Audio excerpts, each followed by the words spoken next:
Tafsir Quran Surat An-Nisa ayat 15. A'udzu billahi minasyaitonir rajim.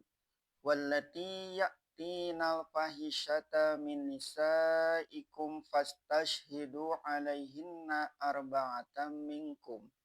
Fa in syahidu fa amsikuhunna fil buyuti hatta yatawaffahunnal mautu aw yaj'alallahu lahunna sabila. Dan terhadap siapa-siapa yang mengerjakan yang keji dari antara perempuan-perempuan kamu, maka hendaklah kamu adakan 4 orang saksi dari antara kamu atas mereka. Jika mereka telah memberikan kesaksian, maka tahanlah perempuan-perempuan itu di dalam rumah hingga maut datang kepada mereka, atau Allah mengadakan jalan lain untuk mereka. Meskipun perempuan telah diberi hak yang demikian mulia, sampai di akhir surah Ali Imran dinyatakan bahwa menegakkan iman kepada Allah, berjuang menegakkan agama Allah adalah perkongsian laki-laki dan perempuan. Kemudian disambung lagi di surah An-Nisa dengan ketentuan pemeliharaan harta anak yatim perempuan. Sampai lagi peringatan kepada laki-laki kalau takut tidak akan adil, lebih baik beristri satu saja. Dan sampai ditentukan pembagian waris untuk mereka. Semuanya itu bukanlah berarti bahwa kalau mereka bersalah melanggar ketentuan Allah, mereka akan lepas dari hukuman. Niscaya kalau orang diberi hak yang banyak, dia pun memikul kewajiban yang banyak. Niscaya yang bersalah pun pantas menerima hukuman, baik laki-laki maupun perempuan. Lanjutlah bunyi ayat terhadap perempuan dan terhadap siapa-siapa yang mengerjakan yang keji dari antara perempuan-perempuan yang kamu ada, maka hendaklah kamu adakan 4 orang saksi dari antara kamu atas mereka.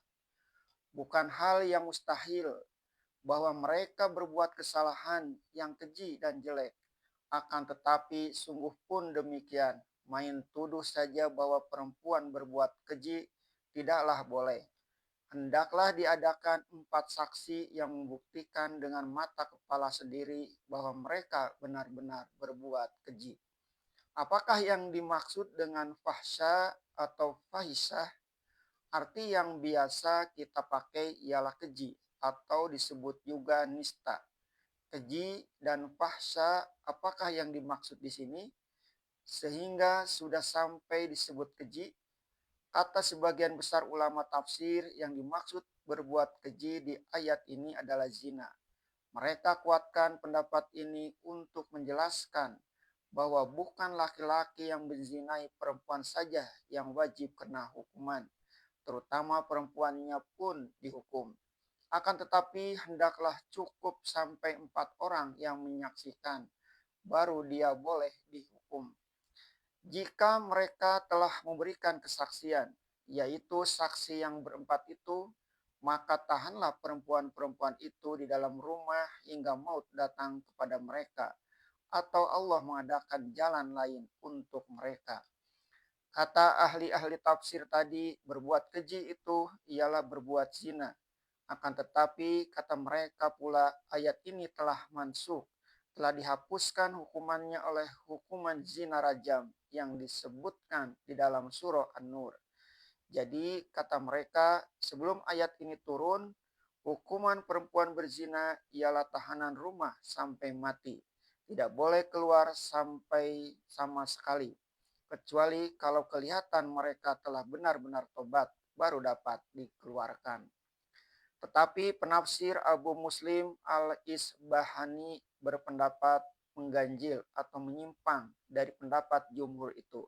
Beliau berpendapat bahwa fahisyah atau perbuatan keji di sini yang dimaksud bukanlah berzina. Kalau kebanyakan mufassirin mengatakan bahwa ayat 15 surah An-Nisa ini telah dimusnahkan oleh ayat 2 surah An-Nur, Abu Muslim berkata bahwa antara kedua ayat ini tidak ada nasik dan mansukh, melainkan melengkapi. Menurut Abu Muslim, perbuatan keji dalam ayat 15 An-Nisa ialah berzina sesama perempuan yang diberi nama musahakoh, yaitu mengadu faraj dan faraj, yang kalau dilakukan oleh sesama laki-laki dinamai liwat. Dalam bahasa asing disebut homosexuality.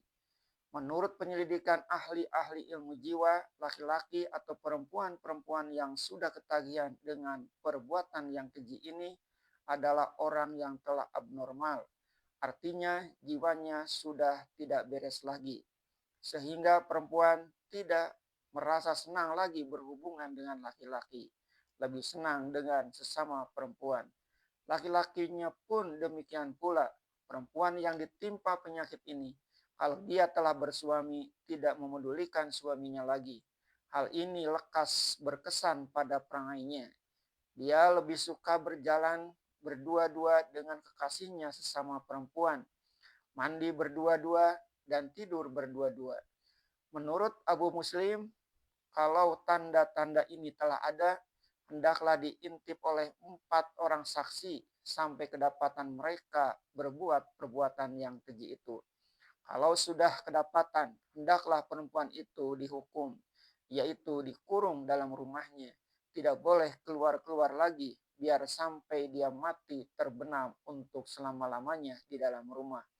Baik yang jadi kakak atau jadi adik, tetap dikurung dan keduanya dipisahkan supaya penyakit itu tidak dilakukannya lagi atau dia sembuh.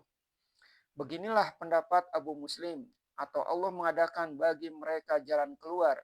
Maksudnya ialah kalau penyakitnya itu tidak juga sembuh sebab mereka bersuami, maka tetapi ada yang tidak bersuami atau belum bersuami, maka tahanlah mereka di rumah.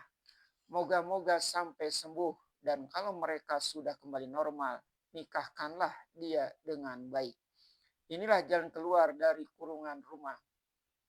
Setengah penafsir lagi berpendapat perbuatan keji itu ialah misalnya suka memaki-maki, suka bercarut-carut, suka berkelahi dengan tetangga, gatal mulut, dan sebagainya.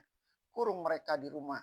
Yang menjalankan hukum terhadap mereka tentu raja yang berwajib dalam negeri yang menjalankan peraturan Islam. Akan tetapi bisa kejadian juga dalam kalangan keluarga yang pandangan hidupnya telah dipengaruhi oleh hukum Islam semuanya. Kalau ini belum dapat dijalankan karena susunan kemasyarakatan dan kenegaraan masih jauh dari peraturan Islam, sudahlah nyata bahwa hukuman tahanan rumah memang ada bagi perempuan. Di sini pun kita mendapat pula kesimpulan yang jelas bahwa memingit perempuan dalam rumah yang biasa terdapat dalam masyarakat Islam yang kolot bukanlah peraturan Islam. Mereka hanya dikurung karena bersalah berbuat keji. Kalau tidak bersalah demikian, baik penafsiran zina atau penafsiran keji sesama perempuan atau gatal mulut, tidaklah ada jalan buat mengurung mereka.